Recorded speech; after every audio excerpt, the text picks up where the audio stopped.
Welcome everyone to the September Ignite board meeting. If we'd all please stand for the Pledge of Allegiance. I pledge allegiance to the flag of the United States of America, to the republic for which it stands, one nation, under God, indivisible, with liberty and justice for all. Thank you.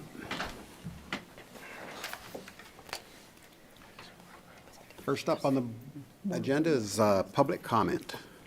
Any public comment, please come forward. Seeing none, I'll entertain a motion for the consent calendar. I'll make that motion to approve the August 16th, 2023 board meeting minutes, also the approval of the district monthly financial statements, and approval of the agency payables as submitted. Second. Moved and seconded. Any discussion? All in favor? Aye. Opposed? Motion carries. Thanks. Next up, Executive Director's Report. Tony. Thank you, Mr. Chairman. I bring forward to you tonight a recommendation for an award for Area 5A from the Atlas Project RFP Review Committee. I have their minutes on the screen. I'll just kind of walk through them, and then Commissioners Mandel and Metz can add comments as they see fit, since they are members of this fine committee. So to refresh the memory of everybody, the committee is comprised of Matt Anderson of Heartland, myself, Vernon Mandel of Ignite, Olivia Metz, Phil Boyd, Hillary Patterson of the city, Danielle Quaid, Troy Tymason of the city, Christy Wood of the city, and Ben Wharton of Heartland. So to refresh everybody's memory of where 5A is, here's a depiction on the project site. Public parks down here. This is kind of an older photo. This is area 13 right here. So when we went out for RFP for this, for request for proposals for area 5A, we kind of placed an expectation and a vision in the RFP document about what we were looking for. And I'll just kind of read you a synopsis of what we're looking for. Just this first few lines here. Area 5A is located at what is envisioned to be the most vibrant, high visibility, high traffic location in the Atlas waterfront neighborhood. As such, Ignite intends to prioritize high density mixed use proposals from developers. And we put some ideas in here about what that vision might look like. So what we received are two proposals. The first one was from DeChase Mixis. The purchase price for the ground was $250,000 with an escalation up to $1 million. The product type was 63 market rate apartments in two separate buildings, mix of 1-bedroom and 2-bedroom units. Retail commercial space. The square footage was not contained, the value was not contained in the proposal, so we contacted the development team and they said it was between 1,500 and 3,000 square feet, which would be on the ground floor of the southern building. And they identified no anchor tenant. Parking would be surface parking with tuck under parking under the back building. And this is kind of what the conceptual design looked like. So you see the two apartment buildings, surface parking, the retail would be down here in the southern building. And this building here would be for the tenants. It would be like a bike storage, other kind of storage for the tenants. So you can see a surface part concept. And this is another kind of view of what they were looking at, kind of just showing ingress and egress, surface parking with tuck under back there.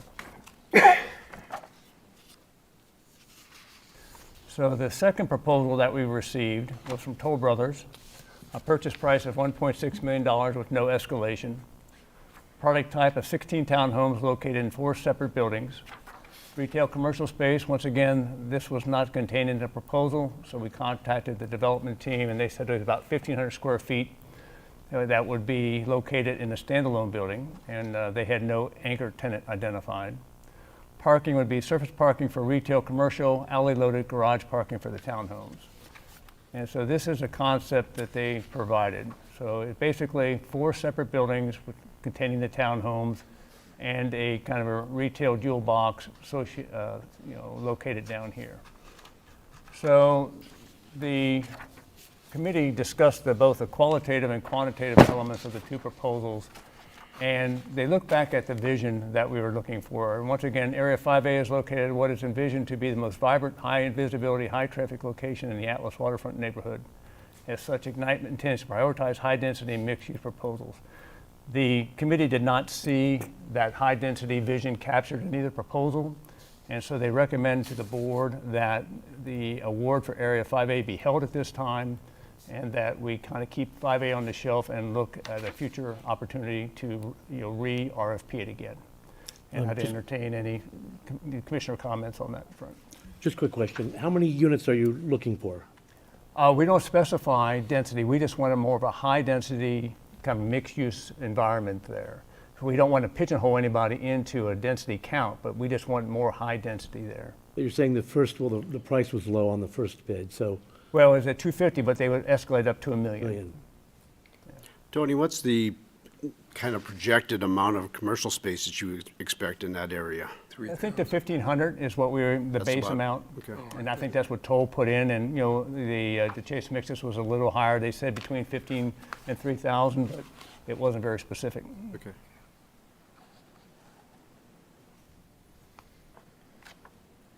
Well, my comment, let's see, when I was looking at key aspects of preferred vision, I thought it says includes 6,050 square feet of food, beverage.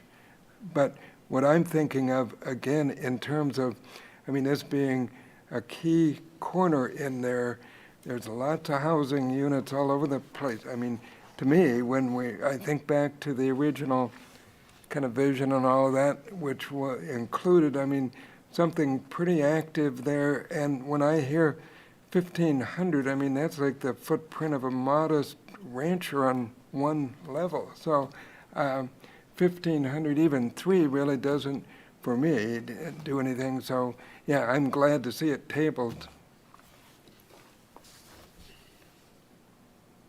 I have Question? nothing to add. I think you captured it well, Tony, that neither one really met the vision for a space that's that important that we need to activate in the way that we envisioned.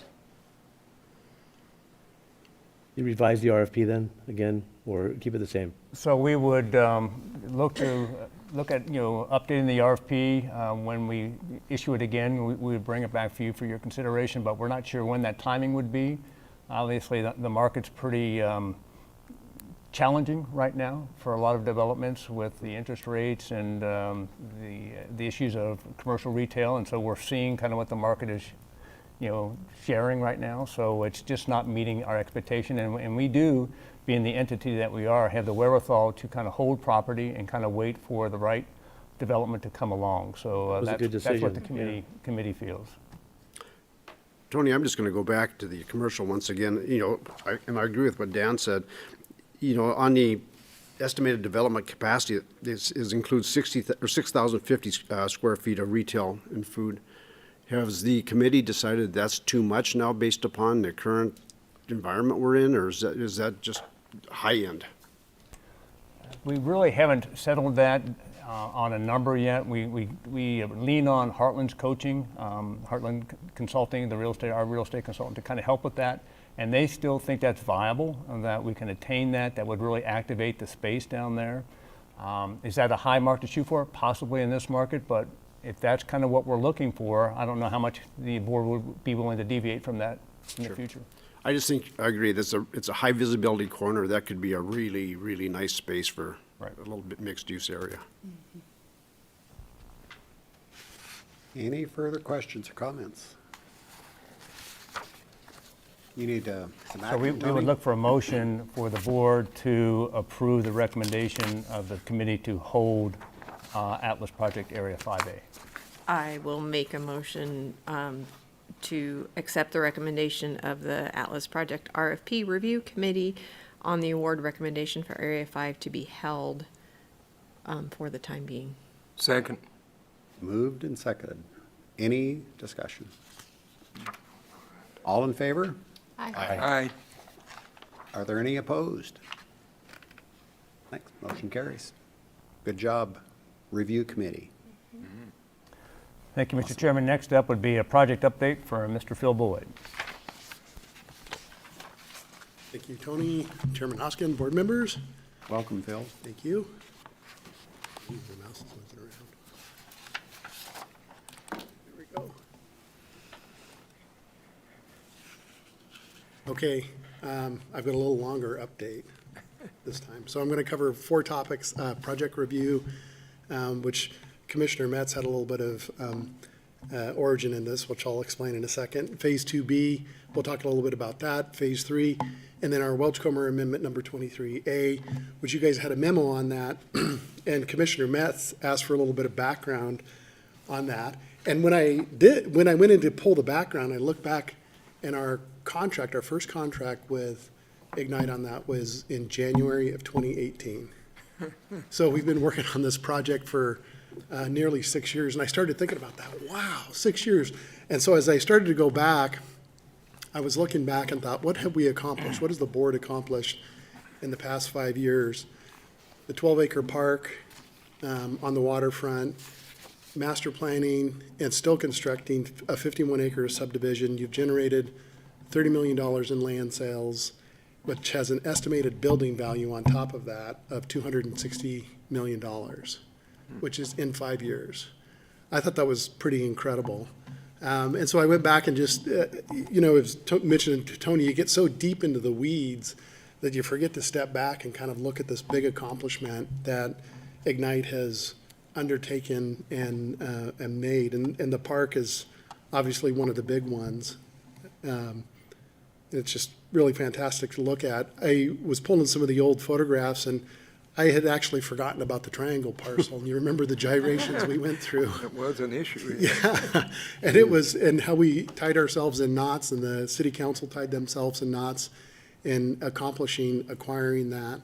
And just some numbers for the board to kind of think about. We had looked at all these different land uses there, and were we going to end up with a bunch of single family? We didn't want a bunch of multifamily. We wanted a diversity of product in the hope of creating a diversity of price point, which maybe we haven't accomplished that as much as we wanted to. But these are the metrics that show that types of units that are going to be down there.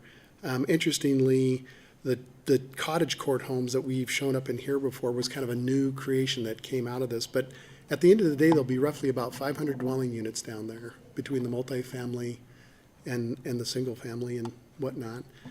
The other thing that I refresh my memory on, of the first RFP we put out, if the board remembers, we put it out by the area. And the pricing came in, and there was this incentive. The market was different then, and there was some incentive to, let's get areas 1 and 2 sold. And so they got sold, and then the board saw how much the land was then being flipped for, and kind of like, wait a second, we left a bunch of money on the table. And so we switched from the area model, selling the whole area, to actually selling at the lot level, a fully developed, delivered lot, which has generated that big number I mentioned earlier. But that was another one that, and granted, it was 5 years ago, so some of these things escape your memory. But just a couple of snapshots that are interesting to look back on. This is obviously looking towards the east, and that's what it looks like now. These are the Chase Mixes product, Atlas Building Group in here, Butler on the top. This is looking towards the west. This big concrete pile that was left over, we reused that in part of the construction, and this is what it looks like now. You can see in the background here the River's Edge development, the number of multifamily units that are going on back there. This is, again, looking back to the east, a little further east, one of the old settling ponds in here from the mill where they used to settle out pond water. Here's the Toll Brother product. This is Lumber Lane, Atlas Road. You can see the walking trail here. Poor mature tree there has suffered. And then this is this area 14 and 15 and 16 and 17 up here. These are the products that SMOC is getting ready to start building here. Single-family homes here, single-family homes here, and then the twin homes up in this area. This is a little further east. You see the park. This is Area 6, Active West Builders. These have turned out really a nice product that Dennis Cunningham's put over here. You can see the edge of Mount Hink. Butlers have 5B, and they're starting construction on this as well. You can actually see they're excavating here and here. These are also townhomes. This is 5A, the one you just acted on. Another view looking back towards the west. Toll Brothers product here. Here you can see the DeChase Mixus product here. This is Area 12. This is a commercial node right down here that we understand has a tenant now, a cafe-type tenant that's going to move in there, local company. So we were excited to see that happen because that was one of the big things we were hoping for is activation along that corridor. And you can see the parking areas back here for Douglas and some more product that's coming out of the ground. And then another view of Cunningham's product here. This is the city's maintenance building that you guys built as part of the park project. So anyway, I thought it was a fun kind of walk down memory lane a little bit there because you forget about some of those wins that we've had. Any questions on that? I'll move forward. Okay. A little update on Phase 2B, which you'll hear a little bit more in detail about this in our amendment discussion. I threw this slide in here to kind of orient the board. It was delayed in early 2023 because the developer proposed changes and Phase 3 changes over here, which I'll also talk about. It's probably going to restart in October, mid-October, and probably be complete in June of 2024. And when I'm hedging a little bit there is because we're still waiting to get a firm schedule out of the contractor. You can see I've added these two areas. This one was in 2A, but we can't finish it because the city is still working on securing an easement. So it's been dragging out. Danielle's going to pull her hair out pretty soon. And then this area was kind of tied to it. So these are both moving into Phase 2B. So just a little update on the status of that part of the project. Okay. Then I also wanted to, the board's seen this before. This was a concept we developed in the Mount Hink area to create higher density. There's 73 units up here that were new units that came out of the ability to move the topsoil and the unsuitable soils over to the Ramsey pit. These units down here have always been in, so it's just these units up here that are new. We have, underneath this trail section here, there is a section of unsuitable soil that's roughly shaped like that. And you can see its proximity to the foundations of these buildings. And so we've been thinking about it and worried about it, and had it on our radar screen to move forward and do a little bit of analytical work on it to understand the impact of that strip of soil that is not being removed. Because if we continue to move north, we pull in the trail out, we start to get into the Celtice Road cross section there, and it can just spiral up out of control. So we started doing a little bit of analytical work. This is a very detailed topographic map. We provided our geotech to go in and analyze how close can we build to this unsuitable section in here, and what do we have to do to build as close as possible? You know, what sort of remediation do we have to do? So All West went in and did some geotechnical analysis. This would represent the loading of the house. This represents the unsuitable soils in here, and this green area is new soil, or soil that we placed there. And you can see there's this geogrid section here, which is, just think of a big plastic egg crate that is stuck in layers of soil to stabilize it. So we could go in and remediate this area using a geogrid section here, but that's going to have some level of a cost to it. And so I started thinking about, is that the most prudent approach? I'm now considering an option, and I intend for us to evaluate if we go in here and build a retaining wall along here and leave the pit essentially lower than this image would propose, because this proposed filling the pit all the way up to the top.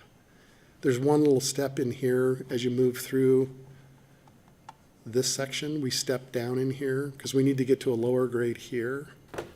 And that was always our consideration, is to do that. But now we're waiting on structural fill, and I've talked to the board about that before, that we're kind of going to be in a waiting period until we can get structural fill in a cost-effective way.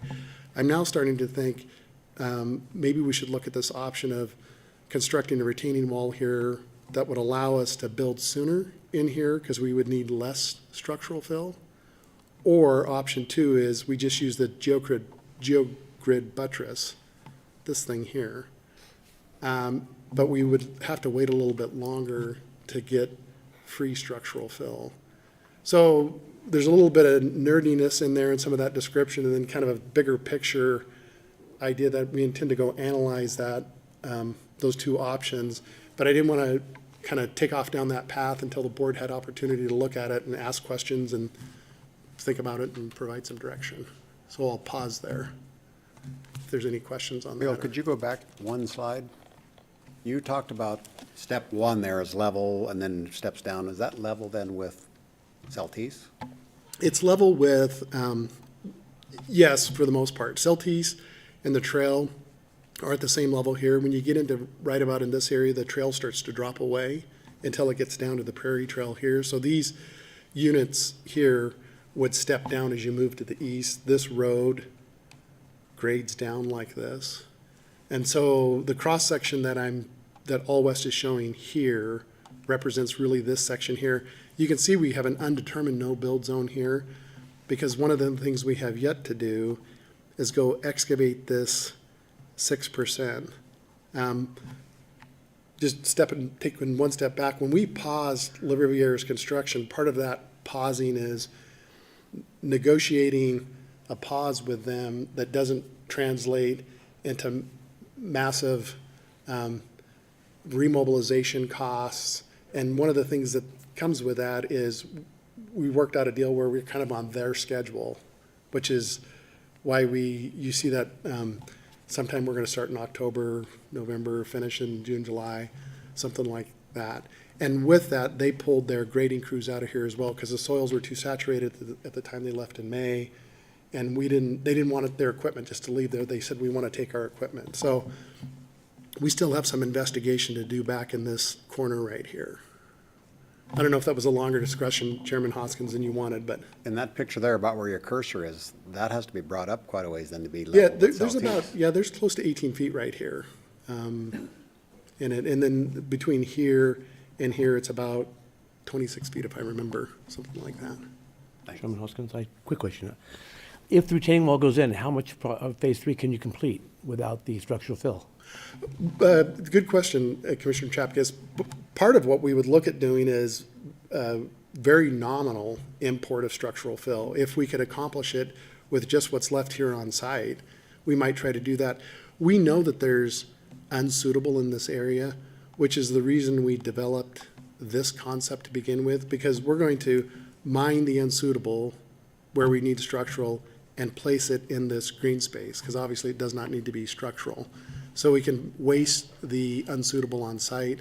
And then if we can grade it, we're using the existing material on site and still build a desirable neighborhood, which might be kind of neat because these units would be below Celtice Road. So some of the road noise you would have on your forest floor would be mitigated by that. But that's part of the analysis we need to go through, is to give you guys those two numbers. But it's a little bit of an investigation to head down this path. And again, I didn't want to get down the path and have you guys say, oh, why'd we do that? We don't want a retaining wall there. Phil, what's the difference in price? I don't know. That's part of the analysis we want to head down, because it'll come out in two things. One is, option one price, option one time frame, option two price, option two time frame. We thought that there would be more structural soils available in the market just with people getting rid of them, and we have not had good luck with getting soil materials. We had someone offer to sell us a bunch that's on the west end of Celtice. They have a massive export project, but they wanted us to buy it at some big number. We'll probably go back to them if we head down this analysis and see if we can negotiate a little better number with them. Question. Go ahead. Is it going to be an either or, one or two? Pardon me? Is the option going to end up being either we put in a retaining wall or we do the egg crates? I mean, is there anything kind of, There's Between? another one in there, but it decreases units. So you can see how there's 40 units right here, and we've created a pretty tight density here. And remember how much money we spent sending the soils away. And so in order to try to recapture as much revenue as we can, we densified it as much as we could. What we could do, Commissioner Garcia, is on this section that you see right here, we could build a slope in here and move the homes away from it, and that would be the least cost option. And I guess that's a good point. Maybe we should run that one, put an option 3 in here and look at a lower density, lower construction cost option, or lower revenue stream, because we would have less density in these. We might go to 4 plexes instead of 8 plexes here. Phil, are those back-end loaded garages? This set here, No, on top, up top. the way that these work, that's right, I'm sorry, Commissioner, I mean, you haven't seen this. The way that these work is there's 2 units here, 2 units here, 2 units here, and you pull in this little driveway here, and then there's 1, 2, 3, 4 garages there. And so they're little courtyards, and then the idea is that this courtyard is secured. There's a little, secure gate here and a secure gate here. The idea is there an older demographic that might want to live here? It's another level of security for them. They feel that they can go into their garage, go directly into their house. And so we thought that was a nice concept product there, and it's been well received. We shared this with 2 or 3 of the developers that are already working on site to test a whole bunch of questions we had with them, and they all thought it was a nice idea. So do the different options affect the phase 3 timing? It does. If the board said we want to get done as absolutely fast as possible, we would probably say, well, let's go build a retaining wall, mass grade as much of the on-site soils as we can, and we'll put it out for sale, RFP in 2024. And whether that's in an attainable model or a market model, you guys still have to plow that ground. But we could move pretty expeditiously along with that.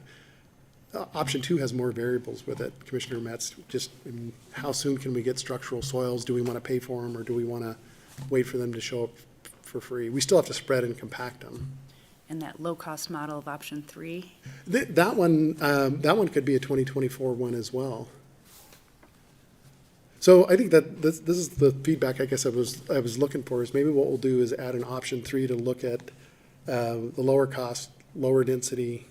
How much density Lower less? payback. Well, I think what we would end up losing, Commissioner Arman, is these units on the top here, so 2, 4, 6, 8, 10, 12, 14, 16, 18, 20. Okay, quite a bit. So yeah, so we'd probably lose half of them. It's not much of an additional lift to do that analysis if the board is interested in that option 3. I think we need the information. I mean, it's Yeah, just we should probably see it. it's got a big pit right now, so. Yeah. Well, and it's been an interesting section of the world, that's for sure. Okay, well, what we'll do is we'll work on chasing out these 3 options. I'm not sure we'll have it next month, but certainly the following month, we would have a presentation for the board to kind of consider some different options. Okay. Okay? Any other questions on that? Comments? Any other questions? Okay. Thanks, Moving Bill. on, Phase 2 construction amendment, that's one of the action items on your agenda. So you guys have a memo on it. I made a list here to present the information in a similar way, but with maybe a little bit more detail. So our original contract had 187 working days in it, and that was built off of LaBriviere's schedule. So we started on that in 2022. Project starts rolling along. Then we are doing RFPs. And I'll show you guys some of the details on the RFPs here. We're getting a bunch of responses that say, hey, we want to go do this, but you got to change your infrastructure. Well, we're building. And so we start to have to pause while Ignite negotiates with the developers. So then there was a bunch of changes that rolled out of both 2A and 2B. And meanwhile, we're still working, but the construction schedule is running along. And there's a list of them in the memo, but I pulled out a couple that I think would kind of exemplify what was happening here. So for instance, in Area 8, this is what the configuration originally looked at. And when the developer came in and proposed, they said, hey, you know, this is okay, but what we want to do is we want to put an alley in here. We want to put twin homes on the north side in order for you guys to accept our 3+ million, I think, number on this. We need you to do that. Well, we're literally building through this area. So we stop with La Riviere, back up, redesign the water and sewer through here, design the alley. The developer paid the cost for that. But meanwhile, you know, we had work or La Riviere had work that was intended to be done simultaneously. Now it starts to go like this. Similar thing down here with Toll Brothers, which they're a very good company to work with, but they have a process, and it is the Toll Brothers way. Danielle and Tony feel this. And one of the things over here, they said, you know, we want basement sewers here, so you need to provide us that. So again, we stopped construction, backed up, started redesigning the sanitary sewer in here. And then in addition to that, as we were working through the process, they literally said, and you need to have all the infrastructure completed before we will close the sale. And we're like, well, the city doesn't require, that's not necessary. Well, we understand that, but you needed to do that. So again, work to La Riviere's credit, we were able to pull their crews off of other parts of the project and move them down into here and accelerate all the construction improvements in this area in order to be able to close the land sale on that. Another example of the Toll Brothers one is when they first submitted on this project, and you guys probably remember they came in with a very big number. We were all very excited, and then they withdrew the offer. In that time period, they also said, we don't want to do this, we want to do it this other way. So construction again was stopped here. In the second RFP, both Toll Brothers and Smock wanted to do something slightly different, which is what has finally paused this one. And we got to the point where La Riviere just said, look, we got to go. You know, we need to move off a site because we're pausing them too much and they've lost some of their efficiency in it. And then down in here, there were some other things we ended up doing when the buildings were submitted there. They were big, tall buildings. So all of those things combined together end up stretching the construction schedule out, which we did not plan for. We planned for this. And so the proposed amendment that's in front of the board would take us through the delays that have been in 2A and then on through into June or July, depending on when La Riviere starts of 2024.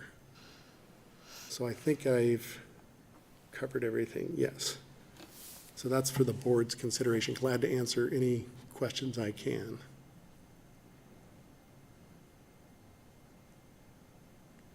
Comments, questions? Give you a moment to think about it.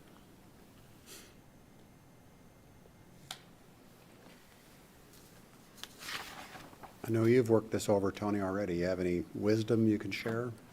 Yeah, I worked with Phil on this and kind of went through the days with him and tried to understand exactly what was going on. And he has a very logical approach to how they approach this, and I didn't see any inefficiencies in this. I mean, they have been stymied by all the different changes that we've done with these different developer teams. I mean, Phil's right. We set up these things, these areas to go with 16 homes, and they come in and say, well, we want to do 8 homes and 8 townhomes. So they have to stop and back up, and I could follow his rationale all the way through the analysis. So the facts are there, you know, unfortunately. So Phil, this will get us to next June, is that correct, basically? So it'll get us through everything to phase 3. Correct. Let me go back to, yes, this one here. So once we get through 2B, what's left here, the only developable property left is phase 3. And so, and again, we're still kind of, or you all are vetting what to do with phase 3. So, yes, is the answer. Okay, thank you. I'd make a motion that we accept Amendment 23A, I'll second. supplemental agreement. Moved and seconded. Who second? I did. Brennan? Mandel. So I just have one question, if that's okay. Okay. So the construction phase, what exactly does that entail? Again, can you explain what?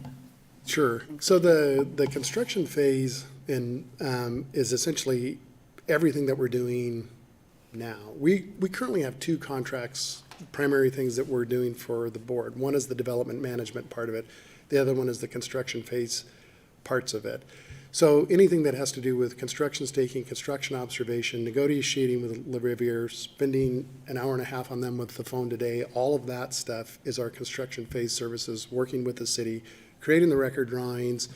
When we close out the project phases, all the cradle to grave things, when they first put a spade in the ground to the day we commission, all the way through the warranty work.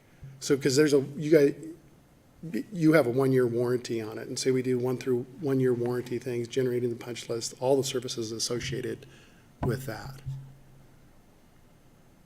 Okay, thank you. Any other comments or questions? Well, just one, that trail that is hanging us up, actually, I asked this at a council meeting the other night with our neighbor to the west. Is that strictly a city issue? Because, I mean, I need to know where to turn the wrenches. We talked about that today, and we have decided that probably the city would be the best engineer to drive the train on this, because we don't have a whole lot of leverage, and you do. And I know the developer has been talking with your city administrator and your legal counsel, so we think that's probably the best route, and we're here to help as best we can, but it's going to be a long-term city easement. You're going to be the owner, so we felt that you probably need to be the one driving the train. Danielle, you have any comments? I agree. We're happy to assist, but we think that the city definitely has a better position to negotiate from, and a lot of the issues are city issues in the long term, so it seems like it makes sense for it to be handled. And Randy and Troy are on it, I think, so. Okay.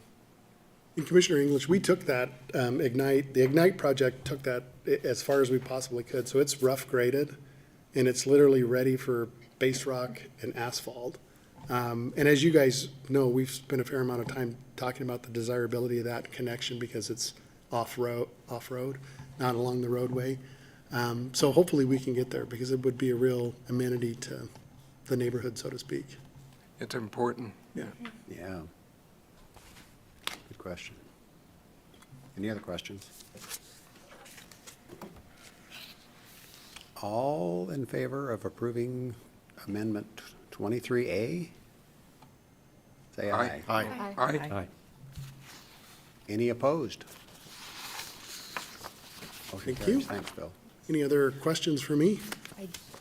I do have one question. I didn't want to ask it during the 23A because it's with Phase 2, but the Phase 3 concepts that we're talking about, is that included in the Phase 2-3 design amendment number 20? Or will those be additional fees? The design of what you see here is not included in any current amendment. All the, pretty sure it's not, we did a number of concepting iterations on that, but I don't think final design on this. Preliminary design might be on it, because we've been doing a bunch of preliminary design work on it, but final design is not in there. But you'd have to tell me, I'd have to confirm and go back and Well, look at the. On one of the line items, Amendment 20, Phase 2-3 design, so that's what I was wondering. Yeah, I'll have to go back and look. The board might remember we had a change in phase numbering. We used to have 4 phases, then it went to 3 phases. So Commissioner Metz, I can't answer that question, but I will answer that question. I do know we are under contract to do the types of things that I'm describing in this slide here. Okay. To figure out what is it going to what is it, what should it be? But then once you all decide, okay, it's gonna be this, I believe we're gonna come back with a final design contract on it. Another, not to bore you guys with too many details, but another sidebar, when Phase 3 wasn't marching along at the pace it needs to march along in order to keep up with this, because we're not seeing some of the attainable housing discussion isn't getting completely vetted like it needs to get vetted. It was a little longer a delay. I had talked to Tony about, we have utilities that run through this neighborhood, Phase 3, and we need to get those activated, so when Phase 2 needs to flush their toilet, it will work that way. But I'm starting to feel that that might be the tail wagging the dog, where we're gonna get artificial pressure on us to be pushed to make a decision here that we might not be prepared to make because we haven't vetted some of these weightier decisions. Attainable housing thing is not something you decide overnight. So I had mentioned to Tony, we'll go back on our time and just redesign the sewer through here to come down this way, and some of the water infrastructure, so we don't have any utilities that this piece is holding this piece hostage on, so to speak. So we've done that, passed them through the city, and I might have mentioned this to the board before, maybe it was artificial pressure I was putting on myself, but I just didn't think we needed anything pushing us in order to allow the board to kind of thoughtfully consider, and city council and everybody else that might be involved with that discussion up here, because it's, those of you that have been involved with it know that it's a interesting discussion. So, but I'll go back and look at that, Commissioner Metz, and send Tony an email on it. Thank you. Any adverse reasons for, if we have to take the sanitary sewer the south before we go east? No, when we originally did the sewer concepting, master planning, you might regret asking this question. I'll just say no unless you want more detail. Yeah, because I could talk some longer, but Chairman Hoskins, no, that was part of an original plan. City wanted us to take it over here to get into the Interceptor A. We figured out a way to make it happen. The number of dwelling units has dipped in here because you guys kind of shied away from the multifamily density here, so we had some, anyway, it won't be an issue. And we worked with the city council, or the city wastewater department, and did another engineering report and what was necessary for them to decide that. It was okay. Thank you very much. You're welcome. Okay, thank you.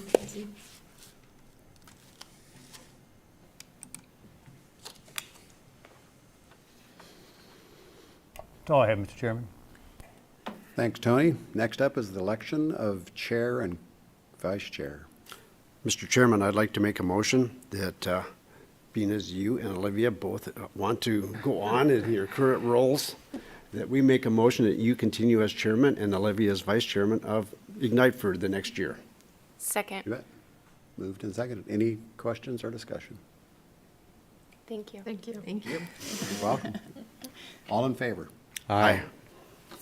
All opposed? That's easy. You didn't oppose? Motion carries. Thanks. Now it's time for board commissioner comments. I just have one brief comment. If Jeff could put up a slide for me.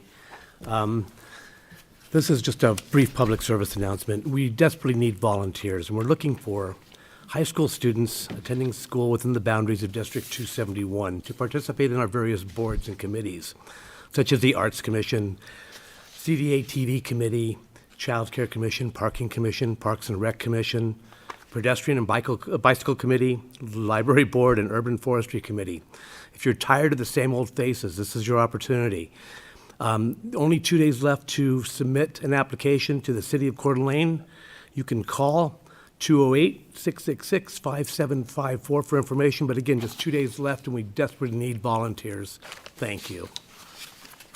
That's all. Thank you, Mr. Shafter. Anybody else? And now I need a motion to enter executive session, please. I guess that's me. That's always me. I make a motion to go into executive session pursuant to Idaho Code Section 74-206, subsection 1B, to consider the evaluation of the Ignite CDA Executive Director. Second. Second. Moved and seconded. Roll call. Japkus, Yes. Arman. Yes. Evans, Yes. Garcia, Yes. Metz, Yes. Hoskins. Yes. Mandel. Yes. English. Yes. We're in executive session, and Jeff, that's a wrap. Thank you. Thanks, Jeff.